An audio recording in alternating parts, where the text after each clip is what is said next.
നമസ്കാരം. ഇന്ന് നമ്മൾ ഡിസ്കസ് ചെയ്യാൻ വേണ്ടി പോകുന്നത് unit 8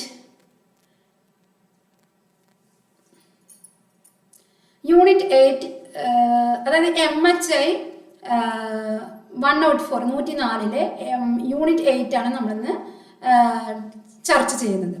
early medieval polities in peninsular India 18th century to 13th century CE വരെയുള്ള കാലഘട്ടത്തെ കുറിച്ചാണ് നമ്മളിന്ന് ചർച്ച ചെയ്യുന്നത്. അതിൽ തന്നെ 8ാം നൂറ്റാണ്ട് മുതൽ 13ാം നൂറ്റാണ്ട് വരെയുള്ള കാലഘട്ടത്തിൽ ഇൻട്രഡക്ഷൻ ആണ് നമ്മളിന്ന് നോക്കുന്നത്. At first introduction, the early medieval period in the Indian history 17th to 13th century CE saw the emergence of strong regional kingdom in South India. 3 major kingdoms came to prominence. അതായത് 7ാം നൂറ്റാണ്ടിനും 13ാം നൂറ്റാണ്ടിനും ഇടയ്ക്കുള്ള ഈ കാലഘട്ടം നമ്മൾക്ക് കാണാൻ സാധിക്കുന്നത് south ഇന്ത്യയിൽ 3 regional kingdoms emerge ചെയ്ത് വരും നമുക്ക് കാണാൻ സാധിക്കും. അത് ഏതൊക്കെയാണ് 3 റീജിയണൽ കിങ്ഡംസ്? പ്രധാനപ്പെട്ട 3 റീജിയണൽ കിങ്ഡംസ് പറഞ്ഞാൽ പാണ്ഡ്യാസ് ഓഫ് മധുര, അതായത് മധുരയിലെ പാണ്ഡ്യ രാജാക്കന്മാരും മഹോദയപുരത്തിലെ ചേര രാജാക്കന്മാരും തഞ്ചാവൂരിലെ ചോള രാജാക്കന്മാരെ കുറിച്ചാണ് നമ്മളിന്ന് പഠിക്കാൻ പോകുന്നത്. These kingdoms evolved differently from their northern counterparts, showing both similarities and unique features in political process and structure. Unit 8 historical background നമുക്കിനി നോക്കാൻ വേണ്ടി പോകുന്നത്.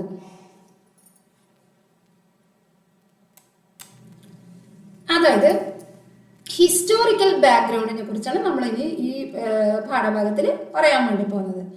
The early historical phase 3rd BC to 3rd CE വരെയാണ് കാലഘട്ടത്തിലാണ്. Often പലപ്പോഴും called the Sangam age was characterized by chiefdom level polities, heroic poetry, bardic tradition and ritual of Brahmana priest മുതലായവയൊക്കെയാണ്. അതായത് ആദ്യകാല historical face തുടങ്ങുന്നത് ഏത് കാലഘട്ടം മുതൽ ഏത് കാലഘട്ടം വരെയാണ്? BCE 3ാം നൂറ്റാണ്ട് മുതൽ BCE CE 3ാം നൂറ്റാണ്ട് വരെയാണ്. പലപ്പോഴും സംഘം ഏജ്, ഈ കാലഘട്ടത്തിന് മറ്റൊരു പേരാണ് സംഘം ഏജ് എന്ന പേരിൽ അറിയപ്പെടുന്നത്. ഇതിന്റെ പ്രത്യേകത എന്താണെന്ന് പറഞ്ഞാൽ ചീഫ് ഡോംസ് ഉണ്ടായിരുന്നു, പിന്നെയോ ഹീറോയിക് പോയട്രി ഉണ്ടായിരുന്നു, ബാർഡിക് ട്രഡീഷൻ ഉണ്ടായിരുന്നു, ആൻഡ് റിച്വൽസ് ബൈ ബ്രാഹ്മണ പ്രീസ്റ്റ്. അതായത് ഈ കാലഘട്ടത്തിൽ ബ്രാഹ്മണ പൗരാഹിത്യം സമൂഹത്തിൽ നിലനിന്നുണ്ടായിരുന്നു. പിന്നെന്താണ് ഈ കാലഘട്ടത്തിന്റെ historical background? There was no organised army. അവിടെ കറക്റ്റ് ആയിട്ടുള്ള ഓർഗനൈസ്ഡ് ആയിട്ടുള്ള ആർമി ഉണ്ടായിരുന്നില്ല. ടാക്സേഷൻ ഓർ ബ്യൂറോക്രസി, ടാക്സ് പിരിക്കാനുള്ള ഉദ്യോഗസ്ഥന്മാർ വേറെ ഉണ്ടായിരുന്നു. ലെജിറ്റിമസി എന്തുണ്ടായിരുന്നു? റെസ്ഡോ, അതായത് എല്ലാത്തിനും ഒരു നിയമസാധ്യത ഉണ്ടായിരുന്നു. ഹീറോയിസം ആൻഡ് റിച്വൽ സാക്രിഫൈസ്, സമൂഹത്തിൽ വളരെയധികം ആചാരങ്ങൾ സാക്രിഫൈസസിനെ അനുബന്ധിച്ച് ഉണ്ടായിരുന്നു എന്ന് പറയപ്പെടുന്നുണ്ട് ഈ കാലഘട്ടത്തിൽ. പിന്നെയോ A transformation began after the 3rd century CE വിത്ത് ആണ് പറയപ്പെടുന്നത്. അതായത് ഈ കാലഘട്ടത്തിൽ ഒരു ട്രാൻസ്ഫോർമേഷൻ ഉണ്ടായി, അതായത് മാറ്റത്തിന് വിധേയമായ കാലഘട്ടമായിരുന്നു ഈ 3ാം നൂറ്റാണ്ട് എന്നാണ് പറയപ്പെടുന്നത്. എന്തൊക്കെ തരം മാറ്റങ്ങളാണ് ഉണ്ടായത് സമൂഹത്തിൽ എന്ന് നമുക്ക് നോക്കാം. എക്സ്പാൻഷൻ ഓഫ് പ്ലഗ് അഗ്രികൾച്ചർ, അതായത് കലപ്പ അറിയില്ലേ നമുക്ക്? കലപ്പ എന്ന് പറഞ്ഞാൽ പണ്ടൊക്കെ കൃഷി ചെയ്തിരിക്കുമ്പോൾ ഇന്ന് ട്രാക്ടർ കൊണ്ട് ഉഴുമ്പോലെ ആയിരുന്നില്ല. പശുവിനെയല്ല, കാള, ബഫലോ, അതായത് പോത്ത്, അതിനെയൊക്കെ കൊണ്ട് ഇങ്ങനെ നില ഉഴുന്നൊരു പ്രക്രിയ ഉണ്ടായിരുന്നു. അതാണ് കലപ്പ എന്നുകൊണ്ട് ഉദ്ദേശിക്കുന്നത്. അതിന്റെ വികാസം ഉണ്ടായി ഈ കാലഘട്ടത്തിൽ. Rise of intermediaries and extra labour, അതായത് ഇടനിലക്കാർ, കൃഷി ചെയ്യുന്നവരുടെ ഇടയിൽ തന്നെ ഒരു ഇടനിലക്കാരുണ്ടായി. പിന്നെയോ great presence of Brahmanas with institution, എല്ലാ സ്ഥാപനങ്ങളിലും ഒരു ബ്രാഹ്മണ പ്രസൻസ് ഈ കാലഘട്ടത്തിൽ ഉണ്ടായി. ഇതൊക്കെയാണ് ഈ കാലഘട്ടത്തിന്റെ ഫീച്ചറായിട്ട് നമുക്ക് കണക്കാക്കാൻ പറ്റുക. ഓക്കെ, അടുത്തത് ഈ ഹിസ്റ്റോറിക്കൽ ബാക്ക്ഗ്രൗണ്ടിന്റെ അവസാനം By the 17th century CE, monarchical state emerged. Pallava in north, Pandyas in south, Cholas in Kaveri Delta, and Cheras on the west coast. ഈ മൂന്നാം നൂറ്റാണ്ടിൻ്റെ അവസാനത്തോടെ തന്നെ സമൂഹത്തിൽ ഒരുപാട് മാറ്റങ്ങൾ ഉണ്ടാകും എന്ന് പറഞ്ഞിട്ടുണ്ടായിരുന്നു. പിന്നെ 7-ാം നൂറ്റാണ്ട് ആകുന്നതോടുകൂടിയിട്ട് മൊണാർക്കിക്കൽ സ്റ്റേറ്റ് ഒക്കെ എമർജ് ചെയ്യാൻ തുടങ്ങി. അത് എന്തൊക്കെ തരത്തിലുള്ള മൊണാർക്കിക്കൽ സ്റ്റേറ്റ് ആണ് എമർജ് ചെയ്തത് നമുക്ക് നോക്കാം. പല്ലവാസ് ഇൻ നോർത്ത്, അതായത് പല്ലവ രാജാക്കന്മാർ നോർത്ത് ഇന്ത്യയിലും, പാണ്ഡ്യാസ് ഇൻ സൗത്ത്, പാണ്ഡ്യ രാജാക്കന്മാർ സൗത്ത് ഇന്ത്യയിലും, Cholas in Kaveri delta, Kaveri delta തീരത്ത് ചോളന്മാരും, and Cheras on the west coast, Chera രാജാക്കന്മാർ വെസ്റ്റ് കോസ്റ്റിലും എമർജ് ചെയ്തു എന്നാണ് പറയപ്പെടുന്നത്. അടുത്തത് നമ്മൾ പറയാൻ വേണ്ടി പോകുന്നത്, ചർച്ച ചെയ്യുന്നത് ദ റോയൽ എസ്റ്റാബ്ലിഷ്മെന്റ് ആണ്.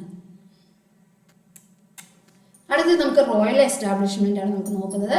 The state was centred on a hereditary monarch. അതായത് സ്റ്റേറ്റ് എങ്ങനെയായിരുന്നു ഭരിച്ചിരുന്നത്? ഹെറിഡിറ്ററി മൊണാർക്ക്, പാരമ്പര്യാധിഷ്ഠിതമായ ഭരണമായിരുന്നു സ്റ്റേറ്റ് കാഴ്ചവെച്ചത്. പിന്നെ അതിന് പുറമെ ചിലവിടെ patrilineal succession, Pallavas and Pandyas and Cholas followed. അതായത് ചില രാജാക്കന്മാർ, അതായത് പല്ലവ രാജാക്കന്മാരും പാണ്ഡ്യ രാജാക്കന്മാരും ചോള രാജാക്കന്മാരും എന്താണ്, പാട്രിലീനിയൽ ഭരണം എന്താണ്, പിതൃ സ്വഭാവം, അതായത് അച്ഛന്മാരുടെ ഭരണം മക്കള് പിന്തുടരുക, അങ്ങനെ ഒരു രീതിയായിരുന്നു പിന്തുടർന്നിരുന്നത്. ഓക്കെ. പിന്നെയോ ചേര രാജാക്കന്മാർ പിന്തുടരുന്നതോ മാട്രിലീനിയൽ, അത് പറഞ്ഞാൽ എന്താണ്, മാതൃരേഖ പിന്തുടർച്ച അവകാശം, അതായത് മരുമക്കത്തായം അങ്ങനെ പറയില്ലേ, അങ്ങനെ കേട്ടിട്ടില്ലേ, അങ്ങനെയുള്ള പിന്തുടർച്ച അവകാശം എന്നും പറയാം. അല്ലെങ്കിൽ അമ്മയുടെ വഴിക്കുള്ള ആ ഒരു ഇല്ലേ, അങ്ങനെയും പറയാം അതിനെ. ഓക്കെ.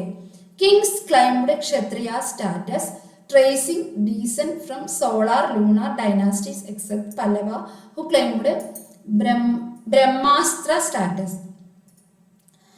അതായത് രാജാക്കന്മാര് ക്ഷത്രിയ സ്റ്റാറ്റസ് പിന്തുടർന്ന രാജാക്കന്മാരായിരുന്നു ആരൊക്കെ?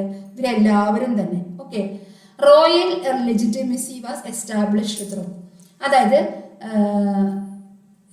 റോയൽ ആയിട്ടുള്ള നിയമസാധ്യത എല്ലാവരുടെയും എസ്റ്റാബ്ലിഷ് ചെയ്തിട്ടുണ്ടായിരുന്നു അവരെല്ലാവരും. പ്രശസ്തീസ് ഡീറ്റെയിലിംഗ് ജീനിയോളജി ആൻഡ് അച്ചീവ്മെന്റ്, അതായത് പ്രശസ്തീസ് പറഞ്ഞാൽ എന്താണ് ഉദ്ദേശിക്കുന്നത്? പ്രശസ്തി എന്ന് പറഞ്ഞാൽ സ്തുതിഗീതങ്ങൾ, പ്രശംസാഗീതങ്ങൾ എന്നൊക്കെ പറയില്ലേ, ആ പ്രശസ്തി ഡീറ്റെയിൽ ചെയ്യുന്നത്, അതായത് പറയുന്നത് ഓരോ രാജാക്കന്മാരുടെ ജീനിയോളജി, അച്ചീവ്മെന്റ്, നേട്ടങ്ങളെ കുറിച്ചൊക്കെ പറയുന്നുണ്ട്. Temples, rituals and literature in Sanskrit and Tamil, അതായത് ക്ഷേത്രത്തിലെ ആചാരങ്ങളും മറ്റുള്ള എല്ലാ കാര്യങ്ങളും സാഹിത്യവും എല്ലാം ആ സമയത്ത് രചിച്ചിരുന്നത് സാൻസ്ക്രിറ്റിലും തമിഴിലുമായിരുന്നു. Inscription dated by regional years show the kings preservative presence, അതായത് ആ കാലഘട്ടത്തിലെ ഇൻസ്ക്രിപ്ഷൻസ് ഡേറ്റ് ചെയ്തിരിക്കുന്നത് രാജാക്കന്മാരുടെ രാജകീയമായ വ്യാപകമായ പ്രസൻസ്, അവർ എന്തൊക്കെ ചെയ്തു, എന്തൊക്കെ അവർ ജനങ്ങൾക്ക് വേണ്ടി ചെയ്തു, വ്യാപകമായി അവർ എന്തൊക്കെ നടത്തി, എന്തൊക്കെ നേട്ടങ്ങൾ ചെയ്തു, അങ്ങനെയുള്ള കാര്യങ്ങളാണ് ഇൻസ്ക്രിപ്ഷനിലും പ്രശസ്തിയിലൂടെയും ഒക്കെ നമ്മളിലേക്ക് എത്തിക്കുന്നത്. പിന്നെയോ early historians like Neelakanta Shastri depicted the Chola as highly centralized later historians. അതായത് നീലകണ്ഠ ശാസ്ത്രി എന്ന ഹിസ്റ്റോറിയൻ പറയുന്നത് ചോളാസിന് ഹൈലി സെൻട്രലൈസ്ഡ് ആയിട്ടുള്ള ഭരണമുണ്ട്. അതായത് ഹിസ്റ്റോറിയൻസ് എന്താ പറയുന്നത് പറഞ്ഞാൽ ഈ രാജാക്കന്മാരിലെ ചോള രാജാക്കന്മാർക്ക് കുറച്ചും കൂടി ഹൈലി സെൻട്രലൈസ്ഡ് ആയിട്ടുള്ള ഭരണമുണ്ടെന്നാണ് പറയപ്പെടുന്നത്. ഓക്കെ. അടുത്തെന്താണ് നമ്മൾ ചർച്ച ചെയ്യാൻ പോകുന്നത്? ലാൻഡഡ് മാഗ്നറ്റിക് സ്റ്റേറ്റ് ഏജൻസീസ് ഏതൊക്കെയാണ് എന്ന് നമുക്ക് നോക്കാം.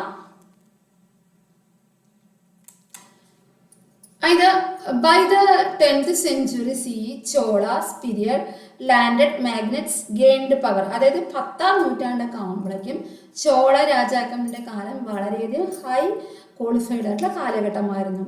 ദേ were recognized by the state and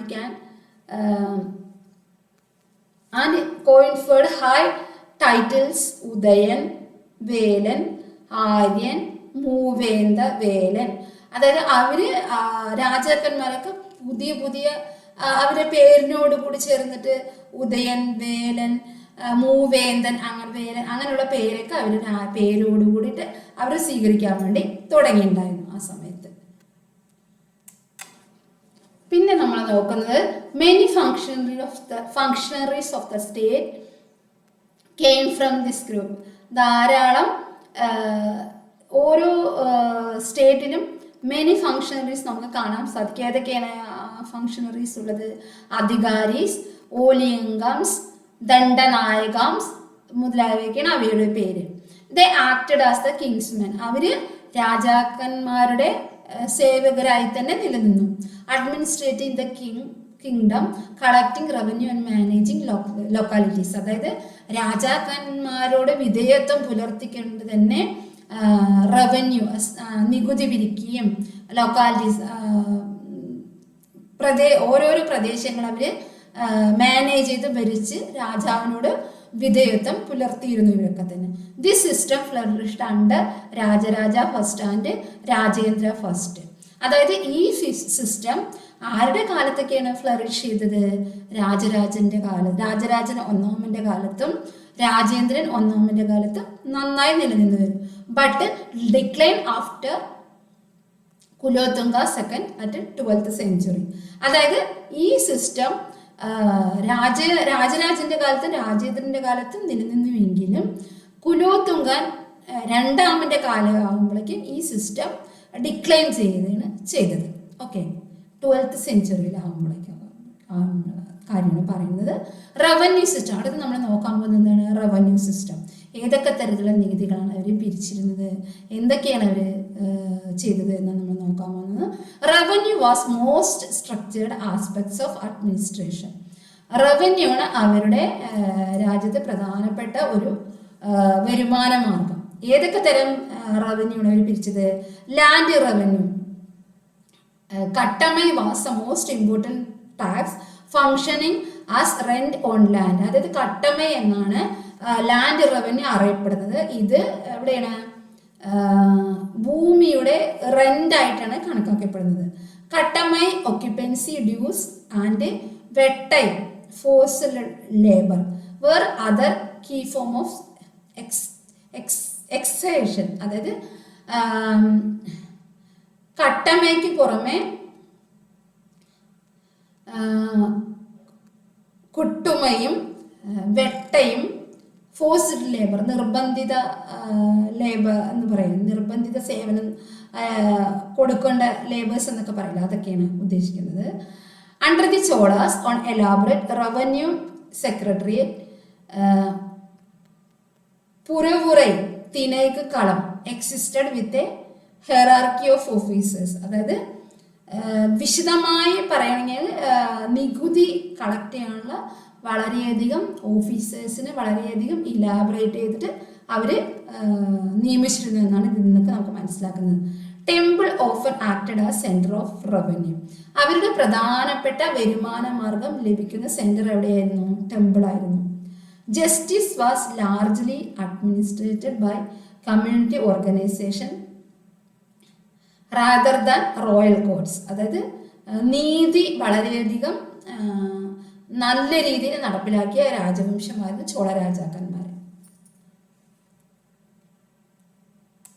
അടുത്ത് നമ്മൾ പറയാൻ പോകുന്നത് എന്താണെന്ന് പറഞ്ഞാൽ മിലിറ്ററി ആൻഡ് പോലീസ്. ആ കാലഘട്ടത്തിൽ മിലിറ്ററി ആൻഡ് പോലീസിനെ കുറിച്ചിട്ടാണ്. There was no large standing army in most kingdom. ഈ രാജാക്കന്മാരുടെയൊക്കെ ഇടയിൽ നോ ലാർജ് സ്റ്റാൻഡിങ് ആർമി എന്നാണ് പറയപ്പെടുന്നത്. Chiefs maintained companion of honour who acted as military and police. അതായത് ചീഫാണ് മെയിൻറ്റെയിൻ ചെയ്തിരുന്നത്, ആർമി മെയിൻറ്റെയിൻ ചെയ്തിരുന്നത്, ബോഡി ഗാർഡും എല്ലാം. 600 ഓഫ് വേണാട് കേരള ചീഫ്സ്. അതായത് 600-ൽ പരം ചീഫ് ഉണ്ടായിരുന്നു ഇവിടെ കേരളത്തിൽ എന്നാണ് പറയുന്നത്. Velaikkaras under the Cholas and Pandyas. പാണ്ഡ്യന്റെ കീഴിലും ചോളരുടെ കീഴിലും വെള്ളൈക്കാരാസ് എന്ന ചീഫ്സ് ഉണ്ടായിരുന്നു. Occasional refers to military office. Dandanayaka senadhipati exist but overall forces were ad hoc. Recruitment locally and led by landed elites. വരേണ്യ വർഗത്തിനായിരുന്നു കൂടുതൽ ഇമ്പോർട്ടൻസ് നൽകിയിരുന്നതെങ്കിൽ കൂടി തന്നെ മിലിറ്ററി ഓഫീസേഴ്സും അതേപോലുള്ള മറ്റുള്ള ഓഫീസേഴ്സൊക്കെ ഒക്കേഷണൽ റെഫറൻസിന് വന്നിട്ടുണ്ടായിരുന്നു എല്ലാവരും.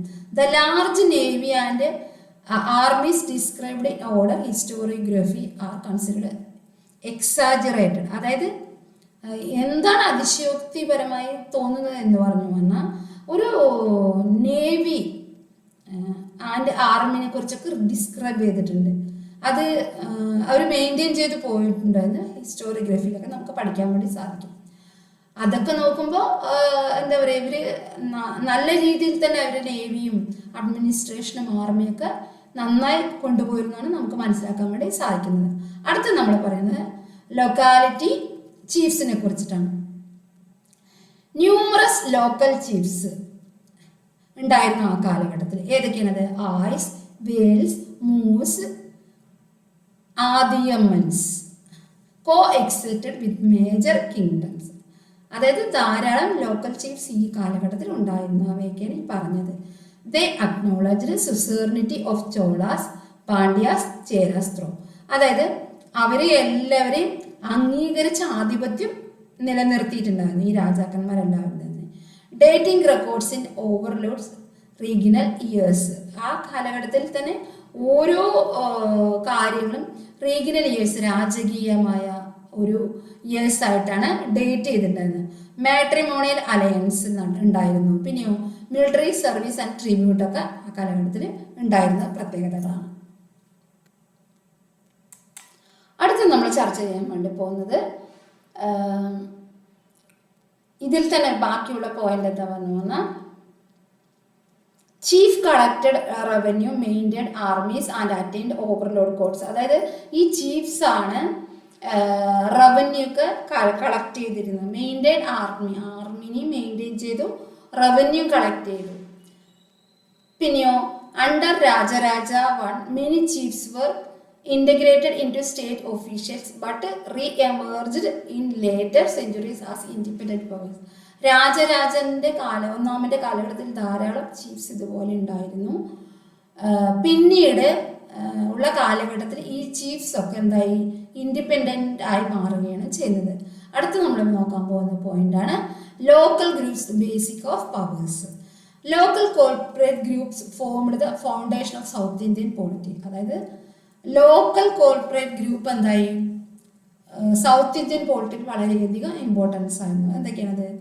ഉർ എന്ന് പറയുന്നത് assemblies of non land owners. Vellanvagai villages. Ur എന്നറിയപ്പെടുന്നത് വേലൻ ബംഗെ വില്ലേജിലുള്ളവരാണ്. അവരെന്താണ്? നോൺ ബ്രാഹ്മണ ലാൻഡ് ഓണേഴ്സ്, ബ്രാഹ്മണന്മാരല്ലാത്ത ലാൻഡ് ഓണേഴ്സ് ആയിരുന്നു അവര്. സഭയിൽ ആരൊക്കെയാണ് ഉൾപ്പെടുത്തുന്നത്? Assemblies of Brahmanas in brahmadeya villages, highly regulated property owing and caste based. അതായത് സഭയിൽ ആരൊക്കെയാണ് ഉൾപ്പെട്ടിരുന്നത് എന്ന് പറഞ്ഞാൽ അതിലൊരു അസംബ്ലി ഉൾപ്പെട്ടിട്ടുണ്ടായിരുന്നു. അതിലോ പിന്നെയോ ബ്രഹ്മോദയ വില്ലേജിനെ കുറിച്ച് അറിയാലോ. ബ്രാഹ്മണന്മാർക്ക് ഭൂമി പാട്ടമായി നൽകുന്ന സമ്പ്രദായമാണല്ലോ അത്. അത് വളരെയധികം റെഗുലേറ്റ് ചെയ്തിരുന്നു ഈ സമയത്ത്. നാടു പറഞ്ഞാലോ federation of Uz and basic building block of Chola polity. നാടു പറഞ്ഞു പറഞ്ഞാൽ കുറേ ഉറുകൾ ചേർന്നതാണ് ഈ നാടു എന്ന് പറയുന്നത്. അതായത് basic building block of Chola പൊളിറ്റിന്റെ ബേസിക് ബിൽഡിംഗ് ബ്ലോക്കാണ് ഈ nadu. They managed irrigation, taxation and temple administration. ഇവരെന്തൊക്കെയാണ് മാനേജ് ചെയ്തത് ഈ നാടു? ഇറിഗേഷൻ, ജലസേചന പദ്ധതികൾ, ടാക്സേഷൻ, ടെമ്പിളും അഡ്മിനിസ്ട്രേഷനൊക്കെ ഇവര് കൈകാര്യം ചെയ്തിരുന്നു. ഇനി നഗരം പറഞ്ഞാൽ എന്താണ്? traders guilds with administrative, physical and judicial rights. ഈ നഗരത്തിൽ കച്ചവടവും ഗിൽഡും അഡ്മിനിസ്ട്രേഷൻ ഭരണം എല്ലാം തന്നെ സാമ്പത്തികപരമായി ജുഡീഷ്യൽ റൈറ്റും എല്ലാം ഇതിൽ ഉൾപ്പെടുന്നു. Both local and foreign groups, Jewish, Christian Muslim traders played a key role in politics and economy. ഈ കാലഘട്ടത്തിൽ ജൂയിഷ് ആയിക്കോട്ടെ ക്രിസ്ത്യൻ മുസ്ലിം ആയിക്കോട്ടെ എല്ലാവരും തന്നെ വളരെയധികം ഇമ്പോർട്ടൻ്റ് റോൾ ഈ കാലഘട്ടത്തിൽ ഉണ്ടായിരുന്നു. അടുത്ത നമ്മൾ നോക്കാമാണ് ഐഡിയോളജി. സോഷ്യൽ സ്ട്രാറ്റിഫിക്കേഷൻ, ജാതി സിസ്റ്റം ബേസ്ഡ്, വർണ്ണ, ആശ്രമ, ധർമ്മ, അണ്ടർപിൻഡ് ദ പോളിറ്റി. അതായത് സാമൂഹ്യ വർഗീകരണം ജാതി സമ്പ്രദായത്തിൽ അധിഷ്ഠിതമായിരുന്നു. വർണ്ണാശ്രമ ഒക്കെ തന്നെ. Temple became major economic and ideological institution. അതായത് അമ്പലങ്ങൾ എന്തായി പ്രധാനപ്പെട്ട സാമ്പത്തിക ഐഡിയോളജിക്കൽ ഇൻസ്റ്റിറ്റ്യൂഷനായി മാറി. Employing ടെനൻസ്, servants and intermediates. അതായത് കുടിയാന്മാരെയും സെർവൻറ്റിനെയും ഇടനിലക്കാരെയും ഒക്കെ എംപ്ലോയ് ചെയ്തു അവിടെ. ദ ഭക്തി മൂവ്മെന്റ്, ആൾവാർസ് ആൻഡ് നയനാർ. ഈ കാലഘട്ടത്തിൽ എന്തൊക്കെ ഉണ്ടായി? ആൾവാർ, നയനാർ എന്ന ഭക്തി മൂവ്മെന്റ് ഈ കാലഘട്ടത്തിൽ ഉണ്ടായി. Popularised devotion and sanctification, social hierarchy. സമൂഹത്തിൽ തന്നെ വളരെയധികം വ്യത്യസ്ത തരത്തിലുള്ള ആരാധന രീതികളൊക്കെ ഈ കാലഘട്ടത്തിൽ ഉണ്ടായി. Provided legitimacy to new forms of polity. ഈ കാലഘട്ടത്തിൽ വ്യത്യസ്ത തരത്തിലുള്ള നിയമ സാധ്യതകളൊക്കെ രൂപപ്പെട്ടിട്ടുണ്ടായിരുന്നു എന്നാണ് പറയപ്പെടുന്നത്. Encouraged acceptance of dependence and authority. സ്വകാര്യത, ആശ്രിതത്വം മുതലായവയൊക്കെ ഈ കാലഘട്ടത്തിൽ ഉണ്ടായി എന്നാണ് പറയപ്പെടുന്നത്. Over time temples became basins of orthodoxy, but in this period they were dynamic social centers. ഈ കാലഘട്ടത്തിൽ അമ്പലത്തിലുള്ള കൊത്തളങ്ങള് യാഥാസ്ഥിതികരുടെ ഒക്കെ സോഷ്യൽ സെന്ററായിട്ട് മാറുകയാണ് ചെയ്യുന്നത്. നെക്സ്റ്റ് നമ്മൾ എന്താ നോക്കാൻ പോണ്? Conceptual consideration. Okay, Nilakanta Sastri's view. Nilakanta ശാസ്ത്രിയുടെ വ്യൂ എന്താ പറഞ്ഞു പറഞ്ഞാൽ described Chola polity as a centralised empire with a powerful king. Nilakanta Sastri എന്താണ് വിശദമാക്കുന്നത് പറഞ്ഞു? ചോള പോളിറ്റി ഒരു സെൻട്രലൈസ്ഡ് എംപയർ ആയിരുന്നു, പവർഫുൾ കിങ് ആയിരുന്നു അവരുണ്ടായിരുന്നത്. നല്ല സ്ട്രോങ് ആയിട്ടുള്ള ബ്യൂറോക്രസി, ഉദ്യോഗവൃന്ദം ഉണ്ടായിരുന്നു. Army and navy and revenue system, അവർക്ക് വളരെയധികം ഇലാബറേറ്റ് ചെയ്തിട്ടുള്ള നല്ല ഒരു ആർമിയും നേവിയും റവന്യൂ സിസ്റ്റം എല്ലാം അവർക്ക് ഉണ്ടായിരുന്നു എന്നാണ് നമ്മുടെ നീലകണ്ഠ ശാസ്ത്രിയുടെ വ്യൂവിൽ. അടുത്തത് ബാർട്ടൺ സ്റ്റീൻസ് വ്യൂവിന്റെ purpose the segmentary state model where power was diffused across multiple centre rather than centralised. അതായത് ആ കാലഘട്ടത്തിലെ ഭരണം ഡിവൈഡഡ് ഇൻറ്റു സ്റ്റേറ്റ്, അതായത് സ്റ്റേറ്റിനെ പലതരം പാർട്ടായി ഡിവൈഡ് ചെയ്തിട്ടായിരുന്നു അവർ ഭരിച്ചിട്ടുണ്ടായിരുന്നു എന്നാണ് പറയപ്പെടുന്നത്. ഇന്ത്യൻ ഫ്യൂഡലിസം ഡിബേറ്റിൽ എന്താണ് പറയുന്നത് പറഞ്ഞാൽ historian like MG Narayanan and Kesavan Velu that interpreted that bhakti movement and polity as feudal in character. ആ കാലഘട്ടത്തിൽ ഇന്ത്യൻ ഫ്യൂഡൽ ഡിബേറ്റിൽ എന്താ പറയുന്നത് പറഞ്ഞാൽ ആ കാലഘട്ടത്തിൽ ഭക്തി മൂവ്മെന്റും പോളിറ്റിയും ജന്മിത്വവും നാടിവാഴിത്വവും ഒക്കെ ഈ കാലഘട്ടത്തിൽ നിലനിന്ന ഒരു പ്രത്യേകത എന്ന് പറയപ്പെടുന്നു. ക്വാണ്ടിറ്റേറ്റീവ് എപ്പിഗ്രഫി, അതായത് എപ്പിഗ്രഫിനെ കുറിച്ചിട്ടും ക്വാണ്ടിറ്റേറ്റീവ് എപ്പിഗ്രഫി ഈ കാലഘട്ടത്തിൽ എഴുതിയിട്ടുണ്ടായിരുന്നു. Used statistical analysis of inscription of clarify revenue land and political organisation. ഇതൊക്കെ എന്താണ് നമുക്ക് നൽകുന്നത്? ഇൻസ്ക്രിപ്ഷനിലൂടെയൊക്കെ റവന്യൂ, ലാൻഡ് ആൻഡ് പൊളിറ്റിക്കൽ ഓർഗനൈസേഷനെ കുറിച്ചൊക്കെ നമുക്ക് മനസ്സിലാക്കാൻ വേണ്ടി സാധിക്കും. പിന്നെയോ current scholarship sees the south Indian polities as complex multi-layered system combining royal authority, local groups, chiefs, temples and trading corporation.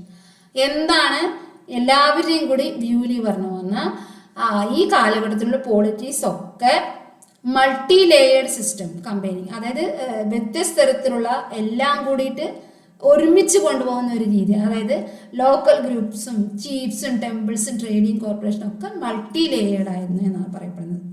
ഈ പാഠഭാഗത്തിന്റെ കൺക്ലൂഷൻ എന്താണ്? The early middle polities of India were neither fully centralised empires nor loose tribal.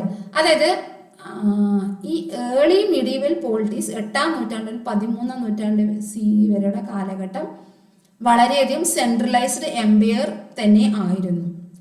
Okay,